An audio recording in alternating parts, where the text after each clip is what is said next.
masih kecil belum balik. Dia bisa bunuh orang tuanya. Nah, gara-gara apa Ustaz? Dia gara-gara terjadi virus game online. Dan juga kita kemudian ini orang tidak di WC, joget di jalan raya, joget di apa mati beberapa contoh.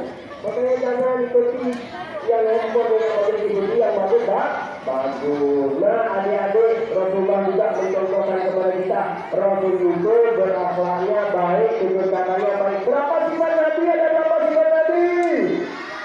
Apa yang pertama?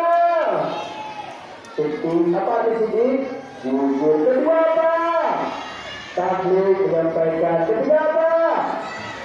Amanah, menerima segala perintah Allah. Yang kepada kita mau ucapkan itu harus sempurna, harus lembut. Apa boleh tidak? Tidak boleh kasar-kasar, tidak boleh bercaci maki. Apalagi adik-adik yang kelas 1 ini sehingga dunia kelas 6. Mereka tidak boleh. Jadi ada orang menghina orang, menghina orang. Kenapa itu bukan contohnya? Kalau punya ini kenapa? Nabi yang inisiasi. Dia dari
Rasulullah yang kita cintai, Rasulullah yang kita sayangi, Rasul itu dengan anak-anak yang juga orang tua pun juga. Nah, suatu hari Nabi Muhammad punya kebiasaan apa kebiasaan lagi mengorbankan orang tua di kota Mekah. Bagaimana caranya? Diambil rumah orang Rasul, disuapkan. Diambil rumahnya, dibulatkan, disuapkan ke orang tua itu.